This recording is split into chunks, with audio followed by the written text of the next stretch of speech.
Je suis Ottilia Baraboy, la directrice exécutive de l'Alliance de Seattle, l'Alliance française de Seattle. J'ai le plaisir aujourd'hui de être l'organisatrice, un partenariat avec la Fédération des Alliances aux US, de cet atelier sur la méthode actionnelle. Euh, donc, je vais passer au fait la parole à Philippe Poirier, hein, de la Fédération des Alliances. Il veut présenter un peu le programme des chapter chats de la Fédération. Et ensuite, je présenterai Edwige et on pourra commencer.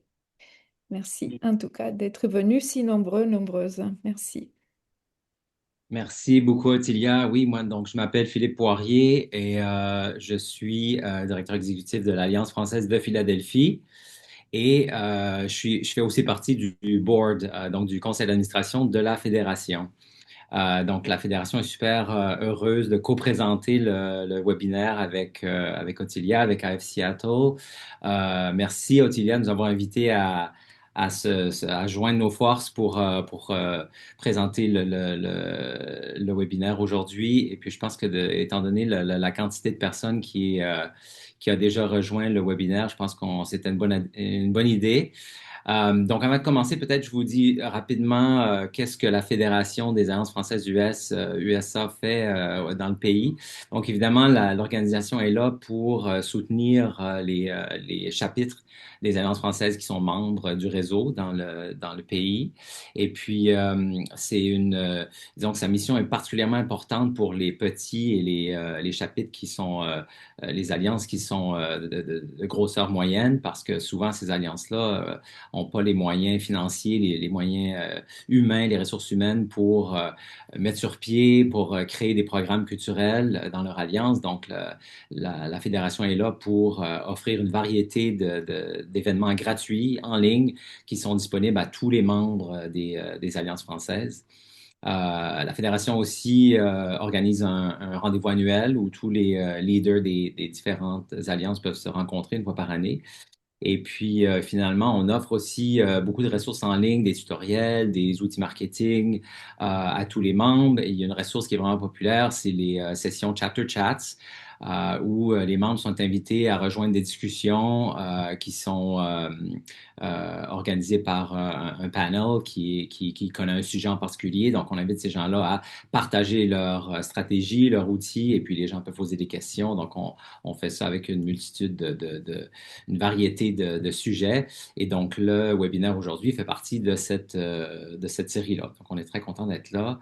Et puis, je remercie Ottilia encore, la F Seattle, de présenter ce webinaire qui est très important, je pense. Merci, Ottilia. Merci Philippe. Je ne vais pas tarder, je vais juste dire deux, trois mots sur Edwige Mayer, notre collègue, et je mettrai dans le chat aussi ses publications parce il y en a beaucoup. Voilà, Edwige Mayer, elle enseigne le français dans le département de français et italien à l'Université de Washington et aussi chez nous à l'Alliance française de Seattle. Elle enseigne des cours de langue et aussi des cours de littérature québécoise parfois. Donc voilà, elle a coécrit l'édition nord-américaine de Défi et aussi le cahier d'exercice de Rond-Point que vous connaissez peut-être. Voilà, donc encore une fois, on est très chanceux de l'avoir à Seattle, hein. Donc, on est aussi très heureux de partager cette occasion avec les collègues du réseau des Alliances françaises et aussi les collègues de l'AATF qui sont présents. Merci encore. Voilà. Edwige, je te laisse la parole et ouais, on est en train d'enregistrer hein, Ouais, aussi. ça marche. Tout le monde m'entend, ça va? Et je vais tout de suite partager ma présentation avec vous. Je pense que vous y aurez accès. Alors attendez, parce que pour la montrer, je dois faire comme ça. D'accord. Ça marche pour vous? C'est bon? Ok, super. Ben, d'abord, bienvenue, merci, merci. Je sais que c'est vendredi après-midi, donc je ne vais pas prendre trop de votre temps.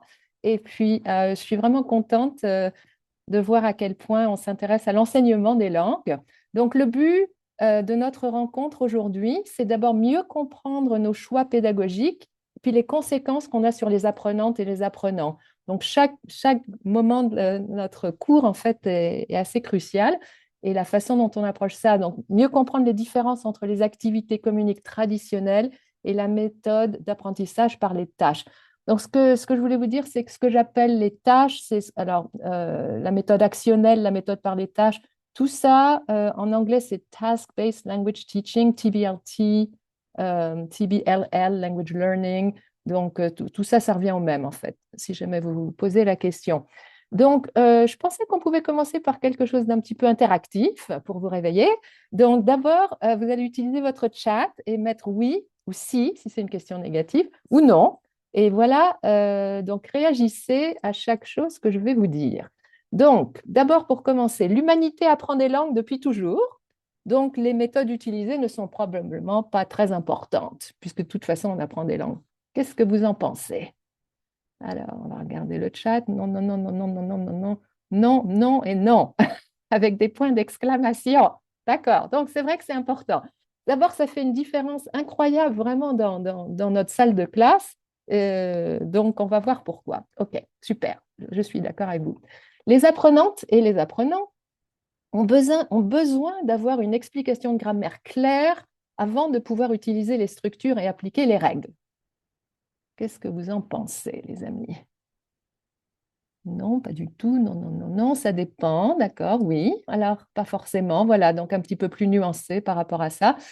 Effectivement, bon, ça dépend. Moi, je crois que ce qui est plus important que l'explication de grammaire claire, c'est de penser à quel moment de ta leçon tu vas mettre tes explications de grammaire. Alors, on va voir ça aussi par rapport au déroulement de la tâche.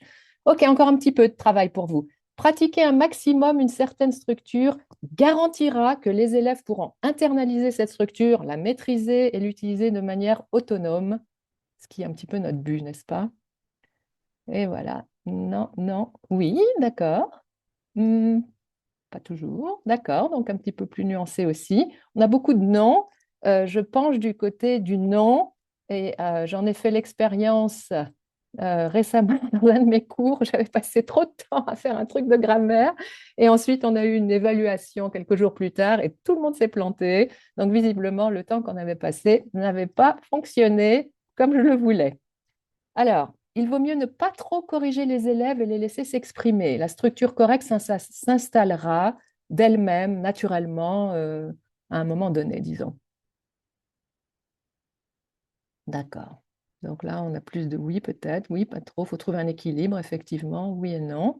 On est plus dans les oui quand même, là. Peut-être, avec un peu de chance, effectivement.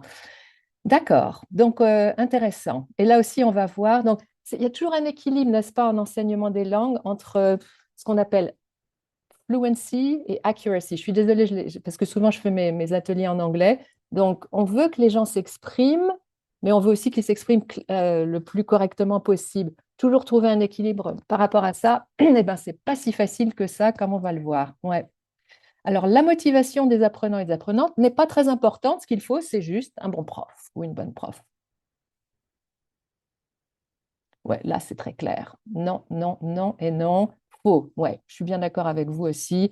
Leur motivation est en fait cruciale. Absolument. Ouais. Donc, on parle de trois piliers hein, en pédagogie. On parle il faut enough exposure. Je suis désolée d'employer de l'anglais, je sais, c'est l'Alliance française, désolée. Exposure, use et puis motivation. En fait, on a ces trois choses-là. Donc, il faut vraiment qu'ils aient le input, hein, qu'on leur montre, qu'on les baigne dans ce qu'ils vont devoir utiliser et puis leur donner un maximum de possibilités d'utilisation de tout ça et puis leur motivation. Ce qui est intéressant, c'est que les piliers, bah, ce n'est pas le prof en fait. Le prof ne fait pas partie des trois piliers essentiels, disons. Donc leur motivation, ce n'est pas à négliger. Je pense que c'est bien de leur rappeler parfois. Et puis, pour finir, le travail de groupe est une perte de temps parce que les élèves ne produisent pas des structures correctes pendant ce temps de pratique. Qu'est-ce que vous en pensez, vous? Non, ouais, voilà. Ça, on est bien d'accord, effectivement. Même si, effectivement, ils vont peut-être pas produire exactement ce qu'on veut, et c'est pas problématique dans l'enseignement par les tâches. Justement, il va falloir qu'on apprenne nous-mêmes en tant que prof à contrôler un petit peu moins, toujours vouloir contrôler ce qu'ils veulent dire, la façon dont ils le disent. On va essayer de lâcher ça un petit peu et de leur donner de la liberté. Ok, super, bah merci beaucoup. Alors, on pourrait explorer ces questions également. À votre avis, pourquoi les gens apprennent-ils des langues de nos jours, peut-être plus qu'avant? Quelles sont des situations dans lesquelles ils vont probablement utiliser la langue et en revanche, quelles sont des choses qu'ils ne feront probablement pas dans cette langue? Donc, évidemment, on aurait pu avoir un dialogue. On est limite, très, très limité au niveau de nos échanges parce que c'est juste le chat. Mais si vous voulez dire juste un mot, deux mots, à votre avis, qu'est-ce qu'ils vont faire surtout quoi, avec la langue? Donc, je regarde le chat aussi. Oui, voyager. Ouais, voyager. C'est vrai qu'ils voyagent énormément maintenant. Tourisme, voyager, travail parfois, les loisirs, bavarder, exactement. S'expatrier. Oui, j'ai eu un étudiant qui m'a dit ça il y a 1 heure ou 2 heures. Je veux partir. Plaisir personnel, travailler, voilà. Donc, voyage, travail, communication. Développement personnel, oui, exercice cérébral. Certains, oui, surtout les apprenants un peu plus âgés, ils ont envie de... Ouais, ok, intéressant.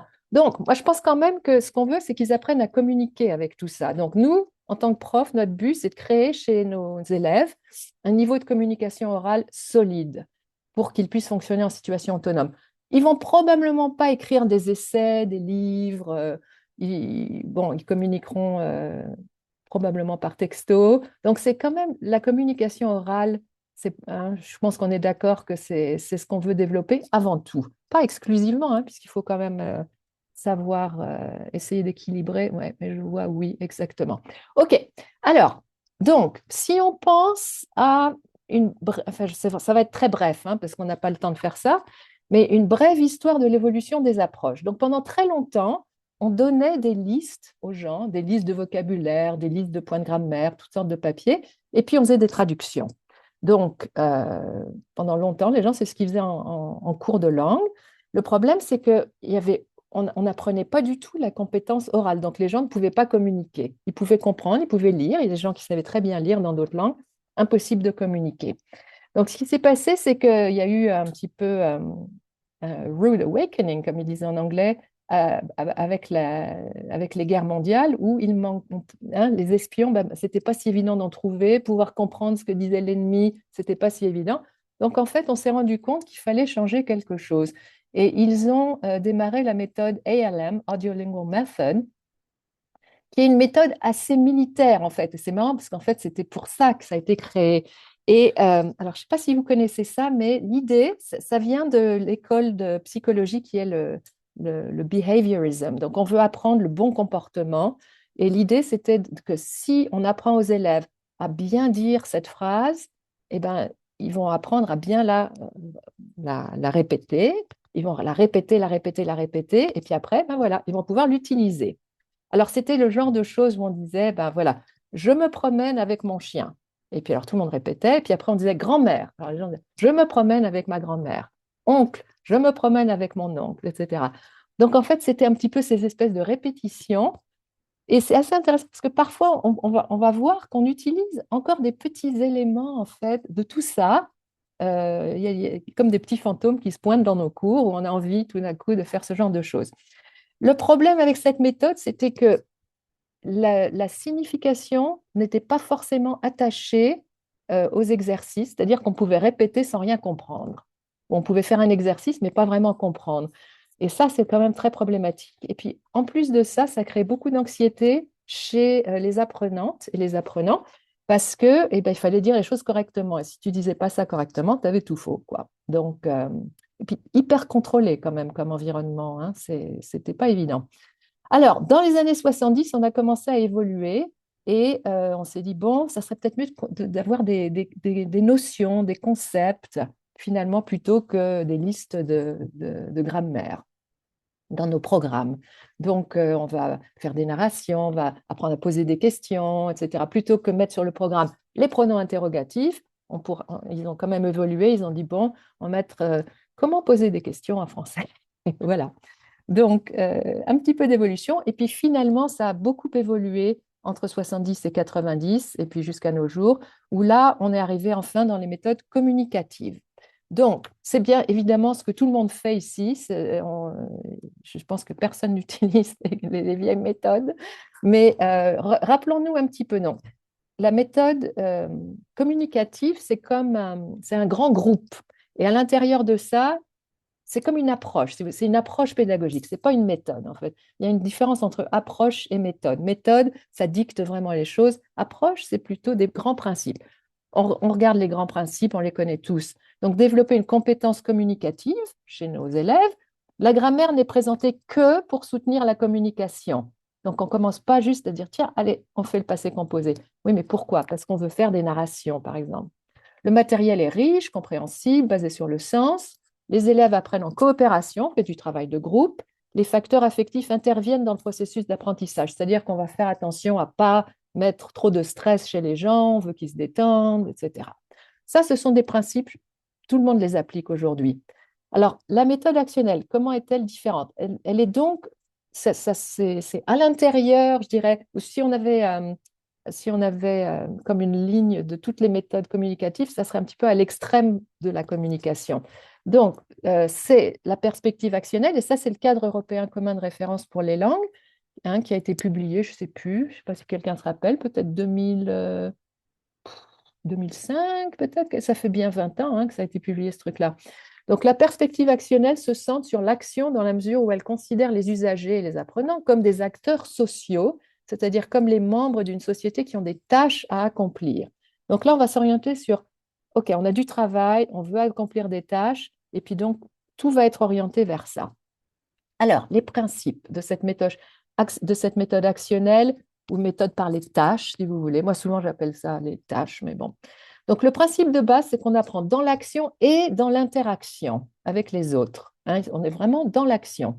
On se concentre sur le sens. Donc, par exemple, on doit faire une réservation, on doit trouver un colocataire, on organise un voyage, on a quelque chose à accomplir. Les élèves doivent penser et analyser, pas juste répéter et manipuler des mots. Et d'ailleurs, vous allez voir qu'on ne va pas leur donner nécessairement une structure qu'ils doivent utiliser. On va devoir respecter un petit peu leur liberté. Tant qu'ils pensent, qu'ils analysent et qu'ils préparent ce qu'on leur demande de préparer, il faudra respecter leur choix. Donc, on ne régurgite pas les phrases des autres, mais on crée du sens nous-mêmes avec nos propres moyens. Voilà. Cette approche respecte la nature cyclique de l'apprentissage d'une langue, c'est-à-dire qu'on ne peut jamais estimer que parce qu'on a appris à nos élèves un certain point de grammaire, par exemple, ah ben voilà, on a appris les possessifs, ça y est, c'est bon, tout le monde l'essaie, il n'y a aucun problème. Non, je crois que ça se base vraiment sur, et là encore, Chomsky il a eu un rôle très important, c'est que c'est comme quelque chose de cyclique qui revient, qui revient, qui revient, et on ne sait jamais à quel moment un apprenant ou une apprenante va assimiler le truc. Et ça ne sera pas la même chose pour tout le monde. Et donc, ça nous pose quand même un problème au niveau des cours de langue. Mais c'est la réalité. C'est-à-dire que David, il va comprendre le truc tout de suite. Et puis Ottilia, eh ben, il va lui falloir 2 semaines de plus ou 3 mois de plus pour vraiment pouvoir produire le truc et l'avoir assimilé. Alors, on fait face à ça en tant que prof de langue. Donc, ce qui est très, très important, c'est de tout le temps recycler, réexposer les gens, toujours, toujours, que ça revienne. Et une méthode, ou un bouquin ou un manuel qui veut faire des méthodes actionnelles, de manière idéale, va reprendre les trucs très régulièrement. Et vous pourrez, je suis sûre, l'observer dans les manuels que vous utilisez. Alors, autre chose, les tâches ont un objectif extra-linguistique. Comme j'ai mentionné, faites une réservation, prenez un rendez-vous, prendre position par rapport à un sujet, etc. Donc, il y a un but précis, d'accord? Les objectifs ressemblent à des choses que l'on fait dans la vie courante. Ça, c'est très important. Il y a un aspect très authentique. Et puis, la tâche doit avoir un résultat tangible. Et ça, on va insister là-dessus. L'élève est responsable de présenter ce résultat. Et vous allez voir que c'est ça qui fait toute la différence, parce que pour le moment, on se dit, oh ben c'est bien, c'est nos activités, c'est un peu ce qu'on fait tous, ok. Mais est-ce qu'à un moment donné, dans votre activité, dans votre tâche, est-ce qu'il faut que votre élève ou vos élèves produisent quelque chose et le présentent à la classe? Alors, ça, on va en parler. La tâche nécessite des compétences cognitives, d'accord? Elle nécessite aussi plusieurs activités langagières à la fois. Donc, par exemple, on va lire, après on va écouter un truc, on va peut-être prendre quelques notes et puis le présenter. Donc, on couvre un petit peu toutes nos bases là. Et puis, pour finir, les tâches sont ouvertes. Leur produit n'est jamais entièrement prévisible. Et ça, c'est une grande différence aussi par rapport à des choses plus traditionnelles. où tout le monde va plus ou moins dire la même chose. Je vais vous donner des exemples, hein. Pour le moment, je suis désolée, c'est très théorique, mais vous allez voir. Donc, le prof peut guider, orienter les élèves, on va leur donner des options, mais la créativité doit être respectée. Et ça, je dois insister là-dessus aussi. OK? Donc, les tâches, c'est des consignes et les élèves vont devoir eux-mêmes estimer ce qu'il faut faire, quels outils utiliser et être relativement autonomes. Alors, essayons. Voilà, déjà, on a quelques principes, essayons. Je vais vous montrer une activité et puis au fur et à mesure qu'on la regarde, donc on va un petit peu observer, OK, en tant que prof, qu'est-ce qu'on fait là, etc. Notez des caractéristiques de cette activité et partagez vos conclusions dans le chat. Et notamment, la question est, est-ce une tâche ou est-ce un exercice communicatif plus traditionnel?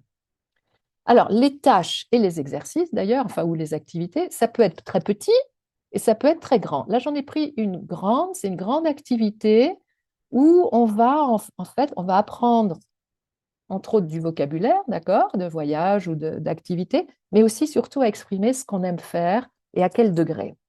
Donc là, on a un texte, et c'est ça, c'est dans le manuel Défi, hein. Je suppose que pas mal de gens utilisent Défi. Euh, alors, on est encore au niveau, je pense qu'on est encore au niveau A1 là, vraiment. Donc, on a un petit texte avec 9 raisons d'aimer le Maroc, hein. Alors, on regarde, et la consigne, c'est observer les photos, quel lieu ou objet reconnaissez-vous? D'accord. Il y a quand même, alors, enfin, c'est vous qui allez dire, hein, puisque je vous ai donné les caractéristiques des tâches.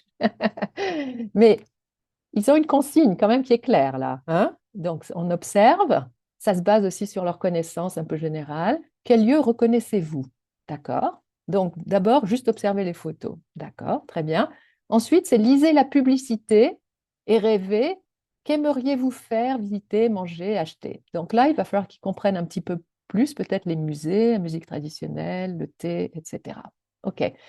Alors, notez que pour le moment, on n'a pas dit est-ce qu'on travaille seul, est-ce qu'on travaille à deux, à trois, à quatre. Alors, le prof doit guider là. D'accord? Là, c'est pas, la consigne n'est pas très claire, à mon avis, quand même, hein. Moi, il y a un truc que je vois aussi immédiatement en tant que prof, c'est que, d'accord, on veut enseigner j'aime, j'adore, j'aime beaucoup, je n'aime pas, je déteste, hein, on veut enseigner ça.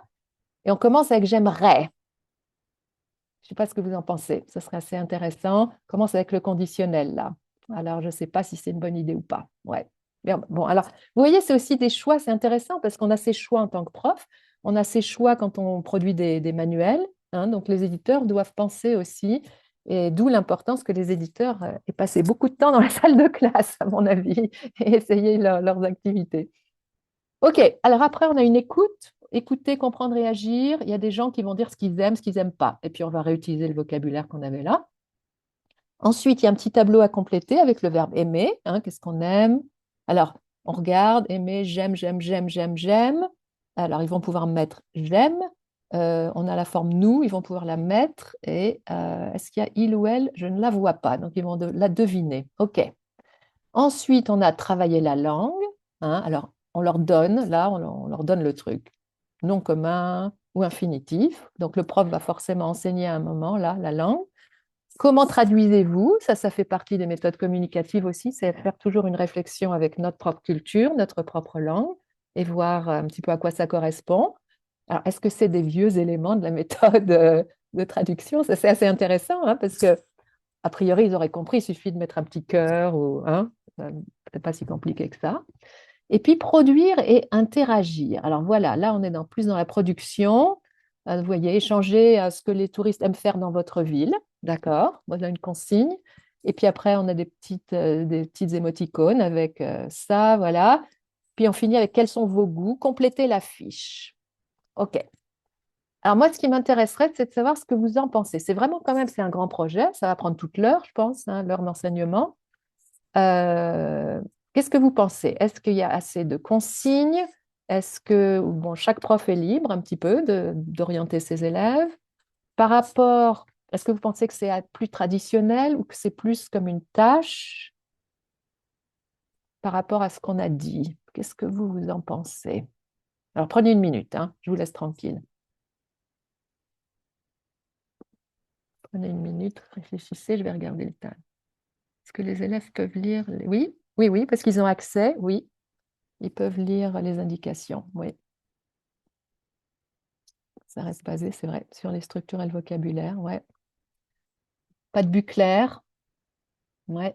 C'est vrai qu'on n'a pas un but très clair, sauf on veut on a une notion exprimée, ce qu'on n'aime pas. Pouvez-vous agrandir l'image? Je suis désolée, comme je suis en mode présentationnel dans le PowerPoint, je ne peux pas. Je suis désolée, c'est vrai que c'est trop petit, je suis d'accord avec vous. Pas de production finale, j'ai vu passer ça, ça c'était très important. Conditionnel et avancé, moi je suis d'accord, c'était pas une bonne idée de commencer avec le conditionnel. Ok, donc là pour l'instant je vois tout le monde qui dit oui, on communique pour communiquer, c'est plus traditionnel. Moi, je suis d'accord avec vous, c'est quand même assez traditionnel et des petits éléments de tâche quand même là-dedans, moi je dirais. On utilise plusieurs capacités en même temps. On va faire de l'écoute, produire, écrire, production orale. Hein, on couvre quand même pas mal de bases. Et je regarde encore un petit peu, ça m'intéresse de voir ce que vous mettez. Tâche pour s'exprimer, mais manque de clarté dans les... Absolument, je suis d'accord. Donc en fait, nous, on pourrait faire une tâche par rapport à ça. Le livre ne la dicte pas, mais voyez à la fin, par exemple, quels sont vos goûts? Quels sont vos goûts? Hein, vous adorez. Alors, j'adore le chocolat. Donc, il y a une petite phase de préparation. Mais après, on n'est pas du tout dans une tâche parce que après ça, qu'est-ce qu'on fait avec ça? C'est pas indiqué, on ne sait pas. Euh, Est-ce qu'on travaille avec d'autres personnes? Est-ce qu'on compare? Est-ce qu'on va dire à la classe? Vous voyez? Mais ça serait facile d'en faire une tâche, par contre. Et je vais vous donner les trois phases des tâches. Donc, il y a du potentiel. Moi, je dirais qu'il y a du potentiel, mais en tant que manuel, ça ne nous le donne ça ne nous dicte pas exactement ce qu'on doit faire. OK, je crois qu'on est bien tous d'accord. Essayons un autre exemple. Même manuel. Attendez, je vais mettre ça. Défi 2, donc c'est le niveau du dessus. Alors là, regardez, on va faire un bilan de santé de la classe. En petit groupe, créez 3 questions pour connaître l'état de santé de vos camarades aujourd'hui. Comment tu te sens? Tu as mal à la gorge, ça va? En classe, mettez les questions en commun, choisissez les plus intéressantes, créez un questionnaire. Alors, on nous donne quand même des étapes là. En petit groupe, répondez au questionnaire, puis dessinez un bonhomme ou une bonne femme, coloriez ce bonhomme, cette bonne femme, hein, coloriez les parties du corps où chacun a mal, écrivez le prénom, le problème de chaque personne, et chaque groupe affiche son bonhomme ou sa bonne femme au tableau. La classe écrit des solutions. D'accord, ouais, ça c'est assez intéressant. Alors, qu'est-ce que vous en pensez de ça? Ouais. Céline a dit tâche, tâche, Stéphanie aussi. Ouais, on est plus dans la tâche là. Je suis bien d'accord. Ouais, voilà. C'est plus créatif, hein? Voilà, tout le monde ne va pas mettre les... Voilà, c'est tout de suite plus intéressant. Je suis bien d'accord avec vous, une tâche là. On voit la différence, hein, tout de suite, hein. Ouais, bah, je suis d'accord avec vous, hein. On est plus dans la tâche. Là encore, le prof a pas mal de liberté parce qu'on n'a pas dit exactement combien de personnes ou hein, qui va. Alors, est-ce qu'on a un rapport? Regardons. On a les coloriés, c'est une sorte de rapport en fait. C'est un rapport plus écrit et puis on va commenter. On est vraiment dans la tâche. Je suis tout à fait d'accord avec vous, hein. Et on peut imaginer que pour cette activité, eh ben, les élèves, ils vont être beaucoup plus actifs et actives, n'est-ce pas? Parce qu'il va falloir créer, et il va falloir être créatif et comprendre et écrire et peut-être parler aux autres. Et on voit à quel point ils vont s'engager davantage. Et je peux vous promettre que ça fait toute la différence entre un cours qui est, bon, bah, les gens sont là, et bah, alors bon, ils répètent ce qu'on leur dit d'ailleurs, etc. Et puis, dès qu'on leur donne un truc à faire, ou vraiment il y a un truc à accomplir comme ça, ils y vont et tout le monde y va et personne n'est passif. Et c'est assez fantastique pour les profs aussi parce qu'on voit tout le monde qui s'emballe. Voilà. Donc, ce qu'on veut surtout éviter en cours de langue, à mon avis, c'est le triple P. Présentation, pratique, production. Hein? Présentation du point de grammaire ou du vocabulaire, pratique, et puis après production. Ça, c'est le truc très classique. Hein? Et on va en voir des exemples. Alors, il y a des avantages pour les profs. C'est facile de dire, tiens, ben voilà, aujourd'hui, je présente, on fait une petite pratique, puis après, ils vont faire un truc un petit peu plus créatif. OK. On a une illusion de contrôle et c'est rassurant pour les élèves et les profs. Parfois, les élèves, ils aiment ce genre de choses. Parfois, les tâches, c'est un petit challenge et bon, il faut les pousser un petit peu, quoi. Ils sont un peu paresseux aussi parfois. Le désavantage du triple P, c'est qu'il n'y a pas de compétences communicatives réelles, surtout en situation autonome, ce qui est notre but. On veut que les gens puissent voyager. On a mentionné qu'ils allaient beaucoup voyager. On veut qu'ils puissent s'exprimer, faire des choses et accomplir des tâches. Alors, les compétences cognitives, là, sont très limitées, en fait, et pas beaucoup de créativité. Souvent, ça ne ressemble pas à quelque chose d'authentique. OK. Alors, comment identifier un exercice qui n'est pas très communicatif? Vous l'avez fait, je vois bien que tout le monde a de l'expérience d'enseignement, donc on voit tout de suite le truc. L'exercice a un objectif linguistique. Hein, là, c'était le verbe aimer, par exemple. Bon, l'exercice ne fait pas appel à la créativité. Ce n'est pas une tâche s'il n'y a pas de créativité. Et le résultat est le même pour tout le monde. C'est un truc traditionnel. L'exercice dicte précisément ce qu'il faut faire.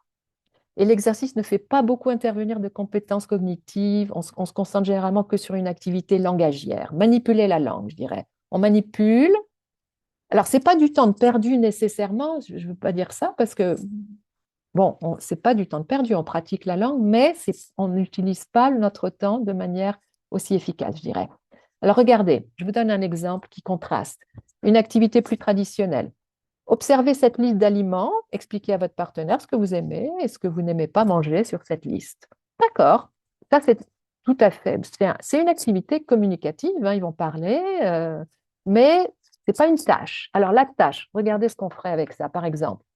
On va avoir des étapes très, très claires. Regardez la liste d'aliments.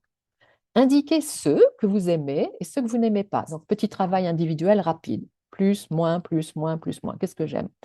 Comparez vos notes avec celles de deux camarades. Donc, c'est très guidé hein, au début. Donc, on va s'asseoir, on va parler, ben, moi j'aime les épinards et toi, ben non, moi je les déteste, etc. Faites un rapport à la classe expliquant quel goût vous avez, vous trois, pardon, puisqu'ils sont à trois là, vous trois avez en commun. Donc, vous voyez hein, les étapes et puis il va falloir à un moment parler aux autres. Alors, pourquoi cette phase de rapport est-elle importante? Je vais vous montrer les trois phases et je vais vous expliquer. Parce qu'on se dit, bon, est-ce qu'il faut vraiment faire un rapport à chaque fois? Ça prend du temps, etc. Oui, mais ça peut être très rapide, un rapport, ça peut être une phrase. Hein. Alors, les phases de notre tâche, et puis on va voir pourquoi le rapport est important. Donc, préparation, c'est vous qui enseignez, c'est vous qui guidez. Vous guidez, vous arrangez le truc, vous dites, tiens, on va faire ceci, cela, OK. Donc, vous mettez en place certains éléments qui vont assurer le bon déroulement de votre tâche. C'est la phase la plus courte. Et là, encore une fois, en tant que prof, je sais qu'on a tendance à beaucoup parler, ce que je suis en train de faire, mais en fait, on veut laisser le temps de parole aux élèves, un maximum. Donc, nous, il faut qu'on essaye de limiter un petit peu ça. Donc, on met en place notre truc, faut avoir bien pensé quand même pour que ce soit efficace. Ok. Ensuite, c'est le déroulement de la tâche. Donc, on les met toujours en groupe, ça peut être 2, 3, 4. Au-dessous, je ne mettrai pas au-dessus de 4. 4, c'est vraiment le maximum parce qu'autrement, il y a des gens qui ne feront pas grand-chose. Donc, voilà. Donc, les élèves vont faire la tâche. Ils vont préparer un rapport. Donc, d'abord, ils font la tâche, puis ils préparent un petit rapport oral ou écrit. En général, c'est oral. Et puis, on leur donne un petit temps de présentation. Une option aussi, c'est de montrer comment d'autres apprenants ont fait cette tâche. Ça peut être un enregistrement, un petit texte ou quelque chose pour guider vers certains outils langagiers. Si vous voulez, et ce n'est pas une mauvaise idée, surtout quand on est au petit niveau, hein, A1, A2, ils ont besoin, plus on est limité au niveau de la langue, plus il faut les guider quand même. Donc dans ce cas-là, on met des options au tableau. Tiens, voilà, regardez, tiens, pour faire cette tâche, alors il y a des gens qui ont fait ça, ils ont dit ça, ils ont dit ça, ils ont dit ça. Donc on a comme des petits choix pour les guider mais respecter encore quand même leur choix et leur créativité, s'ils veulent utiliser une structure ou une autre. Donc, une fois qu'ils ont fait ça, et on va voir des petits exemples après hein, à quoi ça pourrait ressembler, c'est là où on fait le travail sur la langue. Ok. Donc là, une fois qu'ils auront fait leur rapport, on pourrait dire, tiens, le groupe Ottilia, David et Clémence, vous avez remarqué, ils ont dit blablabla. Puis vous pouvez l'écrire au tableau et dire, ça, c'est intéressant, ils ont bien utilisé ça. C'est quel verbe? Oh, ben, vous savez conjuguer ce verbe? Vous voyez, on va exploiter à partir de eux ce qu'ils ont fait. Et puis on pourrait dire, tiens, Philippe et Ottilia, alors eux, tiens, ils ont choisi plutôt d'exprimer ça comme ça. Et après, donc c'est comme s'ils développent leur boîte à outils avec tous les outils dont ils ont besoin. Alors, avant de continuer et de vous montrer un exemple, un petit peu plus de tâches, le rapport. Pourquoi c'est important le rapport? Si vous omettez, si vous ne faites pas cette phase de la tâche, les élèves, ils resteront en groupe. Et ben, quand on est en groupe, on ne ressent pas beaucoup le besoin de parler correctement, de dire les choses comme elles devraient être dites, hein, de l'accuracy. Voilà, vous voyez ce que je veux dire, hein? C'est-à-dire qu'ils vont, bon, ils vont se comprendre et puis ben, ça suffit, ils se sont parlé, ils se sont compris. Si ils doivent présenter aux autres, ils vont ressentir automatiquement le besoin de le dire plus correctement. C'est automatique. Et là, vous allez circuler dans la classe, ils vont vous appeler. Si vous dites, bon, vous allez dire 3 phrases à la classe, et ça peut être très limité hein, au niveau 1 à 2, ça peut être un rapport, c'est pas 10 minutes, hein, ça peut être 20 secondes, 30 secondes. Mais ils vont vouloir que vous vérifiez si ce qu'ils ont préparé est correct ou pas. Ça ne manque jamais. Parce qu'ils veulent, il y a le jugement des autres, on veut le dire bien, on veut bien prononcer. Et donc, vous allez vérifier, les aider, hein, vous êtes le soutien pédagogique qui va circuler. Et leur dire, oui, c'est bien, attention, tu as oublié ton ne ou tu as oublié ton pas ou quelque chose. Voilà. Et donc là, ils vont faire leur présentation. Et donc, n'oubliez surtout pas cette phase, autrement, ils n'auront pas l'occasion de cette chance quoi, de s'améliorer au niveau des structures. Mais là, par contre, c'est magique, ça se passe tout seul si on fait un petit rapport. Quelques points importants. Résister à la tentation de trop enseigner pendant la préparation à la tâche. Donnez juste quelques éléments, donnez quelques options. On pourrait dire ça comme ça ou comme ça ou comme ça. Mais surtout, ne passez pas 10 minutes à organiser le truc. Ça doit être rapide. Bien définir le temps d'une tâche. Ça peut être 2 minutes, ça peut être 10 minutes, mais pas beaucoup plus quand même. Ça serait trop long. Après, ça devient trop long. Il faut limiter le temps, hein. Mais ça peut être très court, une tâche. Une tâche peut être une petite tâche ou une grande tâche, ça dépend. Respecter la créativité des apprenants et ne pas les pousser à utiliser telle ou telle structure. C'est tellement difficile pour nous. Pour moi, alors déjà, je dis pour moi, je parle pour moi, mais pour nous, en tant que prof de langue, on a envie qu'ils utilisent certaines choses. Et je crois que c'est une des choses les plus difficiles, c'est de savoir reculer, les laisser tranquilles et les laisser s'exprimer comme ils veulent, tout en les guidant, hein, on va les aider à dire les choses correctes, mais sans dicter tout ce qu'on veut qu'ils disent. OK? Laissez les élèves travailler indépendamment pendant la tâche. N'intervenez que s'ils vous demandent de l'aide. Il y a des gens qui n'ont pas besoin d'aide et qui se débrouillent très bien. Il faut les laisser. Mais s'ils vous appellent, alors vous y allez. Ne pas oublier le travail sur la langue à la fin. Les étudiants vont améliorer la qualité de leur langue. On vient de le mentionner. OK, allez, on regarde. Donc, en contraste, on avait regardé tout à l'heure dans le manuel défi avec aimer. Donc, le même concept ici. On va observer, c'est une petite tâche rapide. Et nous allons observer s'il s'agit bien, donc votre travail à vous. Observez avec moi. Expliquez s'il s'agit bien d'une tâche, d'abord oui ou non, et identifiez les 3 phases de la tâche. D'accord? Vous vous rappelez les 3 phases, hein? Le prof répare un peu, après il travaille en groupe, et puis après il y a un travail sur la langue. Alors, ça vient du nouveau rond-point, le manuel rond-point. Qui aime le théâtre, bon, mais en fait, c'est pas juste le théâtre. Alors, par groupe de 3, pensez à vos camarades de classe. D'abord, parce qu'ils travaillent tout le temps ensemble, ils se connaissent bien. Ils ont l'habitude de travailler en groupe, de faire des rapports ensemble, etc. Donc, pensez à vos camarades et décidez qui aime dans la classe, qui aime le théâtre, qui aime chanter, qui aime l'art contemporain, qui aime les courses automobiles, le hip-hop, les langues, etc. C'est juste des suggestions. Vous pouvez, hein, bien sûr, vous pourriez faire vous-même une petite liste d'activités, le camping, la randonnée, etc. Donc, vous faites ça, ils vont se mettre en groupe de 3 et ils vont faire des hypothèses. En fait, ils vont un petit peu imaginer. Je veux dire, alors, ils vont mettre des noms. Alors, ils rigolent en faisant ça, vous allez voir, ils vont trouver ça très drôle parce qu'ils vont dire, ah ben voilà, Ottilia, moi je pense qu'elle aime le hip-hop. Et bien, alors, on verra, voilà. Le truc, c'est qu'on verra. Et puis ensuite, donc, ils organisent leur truc, OK. Vérifiez vos hypothèses. Voilà la phase où ils vont devoir annoncer à la classe, nous pensons que Boris aime le théâtre. Nous pensons qu'Ottilia aime le hip-hop. D'accord? Donc d'abord, à un moment, ils vont vous appeler pour être sûr que leur phrase est correcte. D'accord? Et puis, il va y avoir une interaction forcément, hein, les autres vont réagir. Ils vont rigoler, ils vont dire ah, oui, j'aime le hip-hop, je danse. Ou alors ils vont dire ah non, je déteste le hip-hop. OK? Donc il va y avoir une sorte d'interaction. Voilà. Donc vous voyez, c'est une tâche très, très, très modeste.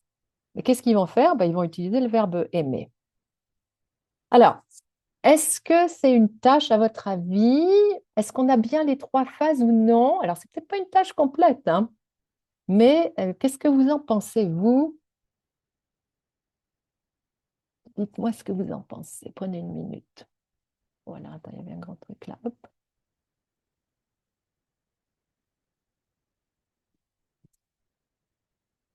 Alors, si vous voulez écrire, qu'est-ce que vous pensez? Tâche, oui ou non? D'abord, on peut commencer avec ça. Commençons avec ça. Soyons un peu méthodiques. Une tâche, ouais. C'est une tâche, effectivement. Ils ont un truc à accomplir. Ils ont une mission, mini-tâche, petite tâche, très modeste. Absolument d'accord. C'est A1, hein. Ouais, voilà. Parfait. On a une tâche. Trois phases. Avons-nous les trois phases, oui ou non?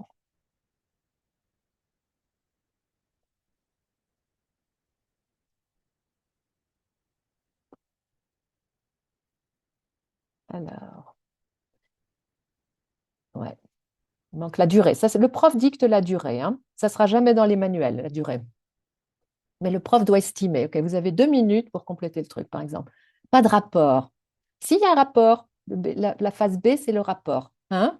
Un rapport, ça peut être très modeste, ça peut être juste une phrase. Hein? Ah ben voilà, nous pensons que Philippe adore faire du camping. Voilà, quelque chose comme ça, c'est un rapport. Manque des éléments, le travail de langue. Voilà, le travail de langue n'est pas là. Si, si, si, il y a plusieurs d'entre vous qui ont mis pas de présentation finale. Mais si ça, le B, c'est la présentation finale, c'est ça le rapport. Donc le rapport, c'est pas forcément notre idée d'un rapport avec une grande présentation. Ça peut prendre toutes sortes de formes. Là, si tu parles à la classe, c'est dans la phase rapport, en fait. Tu vois, c'est le moment où tu t'adresses au groupe, tu t'adresses à ta petite communauté, là. C'est un rapport. Le travail sur la langue est manquant. C'est exactement ça. Il nous manque la dernière phase. Donc, vous, en tant que prof, si vous voyez ça, vous pouvez dire, ah, mais c'est une tâche qui serait peut-être plus amusante, en fait. Parce qu'ils vont circuler, enfin, peut-être pas circuler, non, parce qu'ils seront, pardon, là, ils vont pas circuler ici, mais ils seront à trois, ils vont parler, ça va être animé, il va y avoir une interaction. Donc, tout ça, c'est très positif, mais il manque la phase où on va vouloir conjuguer le verbe aimer. Donc, mais nous, maintenant, on sait que ça, c'est une phase importante, et donc, il suffit de le faire. C'est quand même pas difficile, même si ce n'est pas dans le manuel, aucun problème. On va dire, ah ben voilà, c'est quoi ce verbe qu'on a utilisé? Et on a dit que lui, il aime ceci, ou elle aime, moi j'aime. Il y a d'autres personnes qui ont dit, ah oui, moi j'aime aussi, ah ben nous aimons. Donc, vous voyez, on peut très facilement, le prof peut ajouter cet aspect, absolument. Rada, je suis d'accord, très facile à ajouter. C'est la phase la plus facile à ajouter, c'est la phase de, quand on se focalise sur la langue. Je ne comprends pas quelle est la première phase. La première phase d'une tâche, c'est quand vous organisez la tâche. C'est très rapide, c'est le prof, c'est vous qui vous prenez la parole, vous dites, OK, allez, on va voir qui aime faire quoi comme activité dans la classe. Et puis, on va se mettre en groupe de trois. Donc, hein, et puis, voilà. Voilà la liste. Donc, vous avez préparé votre petite liste d'activités. Et ils doivent remplir ça, parler, etc. C'est ça la première phase d'une tâche. La deuxième phase, c'est leur travail à eux. Et la troisième, ça va être sur la langue. Et donc, leur travail à eux, ça va, hein, le rapport fait partie de ça. Ça va? Alors ça, c'est une toute petite tâche. Là, vous voyez, là, il y a des compétences cognitives, il y a des interactions, on se concentre sur le sens. Euh, Ils vont utiliser des stratégies, il y a un peu de créativité, puisque tout le monde ne dira pas la même chose. Ok. Il y a une petite phase de rapport. L'apprentissage de la conjugaison viendra après. Ça, c'est le prof qui va devoir organiser ça. On est bien d'accord. OK. Je vous en montre une très rapidement qui est beaucoup plus ambitieuse. Là, on est dans un autre niveau, dans le niveau B1, je dirais, pour varier un peu. Et la tâche à accomplir, c'est de trouver un colocataire, OK? Ou une colocataire. Alors, on commence par leur montrer 3 plans d'appartement. On les met en groupe de 3 et on leur dit, première chose à faire, vous allez choisir un de ces 3 appartements, mais après, une fois que vous avez choisi, vous ne pouvez pas changer, parce que des fois, ils me demandent, est-ce que je peux changer? Non, vous avez choisi votre appart, vous avez signé le bail, c'est bon. Donc, ils vont discuter un peu entre eux. Bon, alors, l'appartement, oui, il y a ceci, il y a cela, il n'y a qu'une seule salle de bain, machin. Ils sont 3 à partager l'appartement. OK. Donc, deuxième consigne, on dit, vous venez de louer votre appartement, c'est bon. Maintenant, qui dort, hein? Comment vous organisez votre espace? Quelle chambre tu prends? Quelle chambre tu prends? Est-ce qu'on partage la salle de bain? Est-ce que chacun a sa salle de bain? Donc, on s'organise. OK? Troisième petite consigne, hein. Donc, on leur laisse à chaque fois 2 minutes, 3 minutes pour parler. Troisième consigne. Le loyer de votre appartement, alors je leur dis toujours, mauvaise nouvelle, je suis désolée, j'ai une très mauvaise nouvelle. Votre loyer a beaucoup augmenté. Vous décidez de chercher un quatrième colocataire, hein. Il faut absolument prendre une quatrième personne parce qu'on ne peut pas payer. Où est-ce que cette personne va dormir? Donc, vous voyez, alors ceux qui ont choisi l'appartement plus grand, ça va aller. Les autres, ils vont être un peu coincés. Donc, ils ont toujours des idées amusantes, genre, ben, il va dormir dans la salle de bain ou dans la cuisine. Voilà. Alors là, on s'est organisé avec tout ça pour notre espace. Maintenant, vous avez déjà quelques candidats à la colocation, vous voulez les rencontrer. Vous allez préparer ensemble les questions que vous allez leur poser. Donc, ils vont faire en fait des entretiens pour trouver ce quatrième colocataire. Donc, je leur donne 5 minutes, préparer 10 questions qui sont vraiment importantes pour vous. Donc, vous voyez, les questions, elles vont être différentes dans chaque groupe. Parce que peut-être qu'un groupe, la musique, par exemple, ça ne les dérange pas, mais les autres, ils veulent du calme ou ce genre de choses. Donc, ils vont se mettre d'accord, voilà. Et puis après ça, ils vont mener les entretiens. D'accord? Donc, ils vont interviewer des candidats potentiels d'autres groupes. Donc là, il faut bien penser à son organisation. Mais bon, je n'ai pas le temps de vous expliquer exactement comment faire, mais ça fonctionne bien. Donc, et puis, ils vont retourner ensemble dans le groupe de 3 d'origine et décider ensemble. Chacun aura interviewé quelqu'un. Ils vont dire, bah, moi, j'aime beaucoup cette personne parce que blablabla. Et donc, ils vont choisir ensemble. Et puis, à la fin, la phase de rapport, ça va être écrire un courriel. Donc, là, c'est un rapport de manière qui est un petit peu différente. Ils vont écrire un courriel à la personne qu'ils ont sélectionnée et puis ils vont aller remettre le courriel. Donc, c'est assez amusant. On fait une petite phase dans la classe où ah, bah, j'ai été choisi, etc. Et ils peuvent expliquer à la classe aussi pourquoi ils ont fait ce choix. Donc, vous voyez, ça, c'est une tâche, c'est vraiment une tâche de A à Z, hein. On voit les phases différentes, etc. Alors là, on n'a pas la phase de langue parce que, je vous explique, dans le manuel, c'est pris dans rond-point, c'est ce qu'on appelle la tâche ciblée, c'est-à-dire qu'on a fait beaucoup de petites tâches avec language focus, etc. à chaque fois. Et quand on arrive à la fin du chapitre, on peut peut-être avoir un projet plus ambitieux, ce qui est le cas dans cette tâche. C'est une grande tâche qui va prendre peut-être même plus qu'une seule heure de cours. Et donc là, ils ont déjà assimilé tous les éléments au niveau de la langue. Donc, on n'a pas vraiment besoin de le faire. Ceci dit, si vous avez envie de le faire, il n'y a pas de problème. Vous pouvez faire des révisions, utiliser ça après pour faire des révisions. Tiens, ben, les questions, en fait, comment on a posé nos questions? Qu'est-ce qu'on a utilisé comme mot pour poser telle ou telle question? Quel verbe? Comment est-ce qu'on a formulé notre courriel? Vous voyez, on peut exploiter ça pendant longtemps, en fait, si on veut. Alors, juste pour finir, alors le rôle de l'enseignant dans tout ça, bah oui, ça nous remet un petit peu en cause parce qu'on est peut-être moins dans un rôle traditionnel. Moi, je dirais qu'on est plus comme un coach, comme dans un sport, un prof de musique. C'est-à-dire qu'on va guider les gens, on va leur fournir des explications selon les situations. Il va falloir estimer ce dont ils ont besoin, résister à vouloir enseigner trop de choses. Par exemple, si jamais il y a une forme du subjonctif et qu'on utilise juste il faut, résister à la tentation de dire ah oui, mais on peut aussi utiliser avec ça, avec ça, avec ça. Ils n'en ont pas besoin, donc pas pour le moment. Ça viendra un jour. Guider les élèves, faire découvrir, proposer de nouveaux outils. Donc vous allez être plutôt dans cet état d'esprit. Vous allez beaucoup circuler, vous allez faire tous vos pas, là, vos 10 000 pas à faire chaque jour.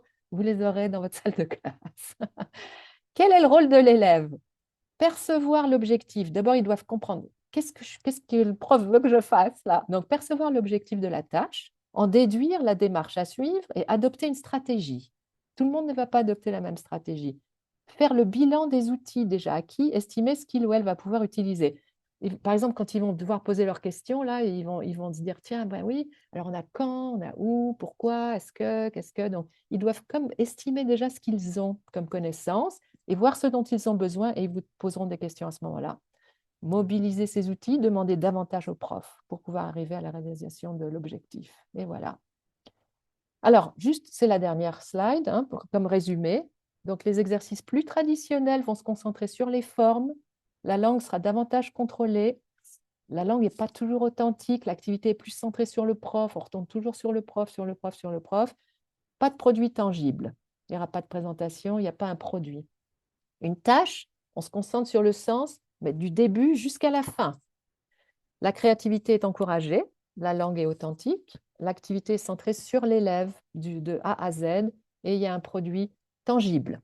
Voilà.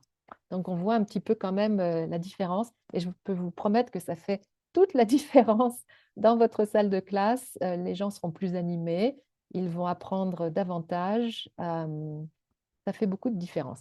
Alors, j'ai pensé, on peut ouvrir maintenant à quelques questions, il nous reste quelques minutes, mais si vous avez envie, puisque nous donnons des devoirs aux gens, je me suis dit, je vais vous donner des devoirs, faire suite à tout ça, pour réfléchir.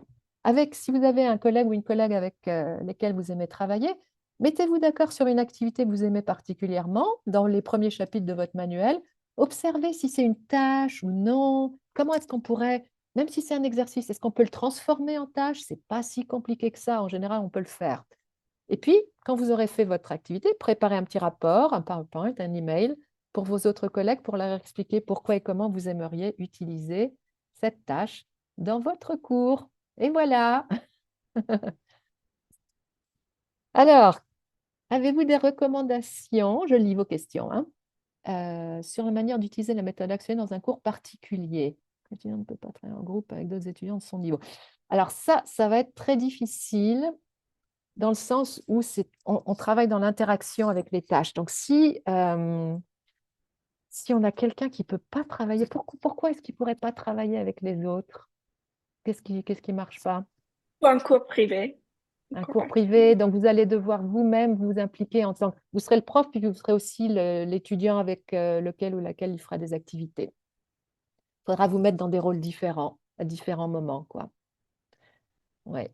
Ça marchera beaucoup moins bien, hein, un cours privé avec ce genre d'approche, malheureusement, oui. Voilà. Comment appliquer cela au cours en ligne? C'est moins amusant, c'est vrai. Parce que c'est vrai que dans la salle de classe, c'est tellement dynamique, on va circuler, puis les enfants, ils rigolent, ils vont voir un autre groupe, etc. Ça fait du bruit. La méthode par les tâches, ils vont être plus bruyants que des choses plus traditionnelles, mais c'est très bien. Ils parlent en français, ils essayent, c'est ce qu'on veut.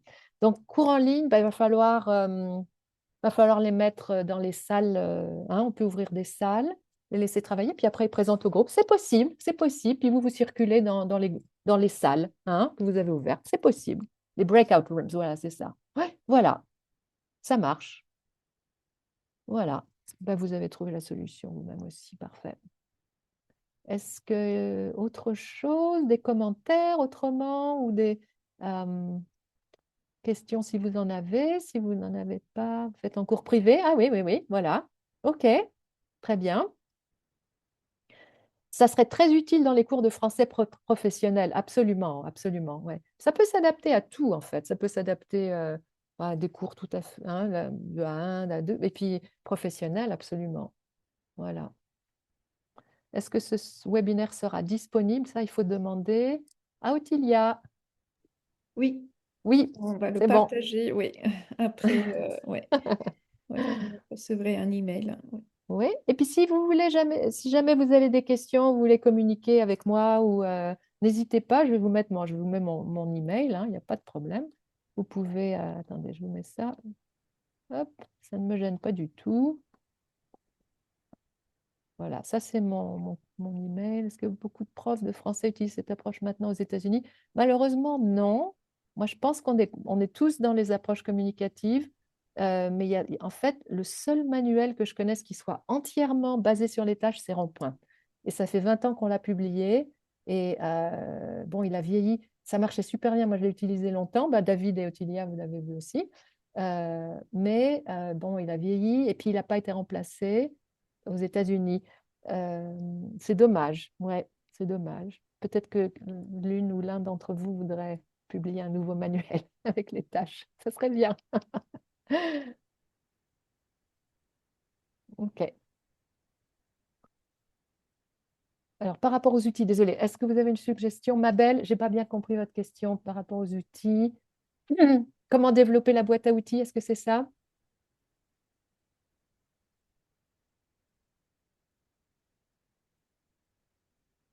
Hein, ma belle, si vous voulez me dire entre-temps les outils dans la troisième phase.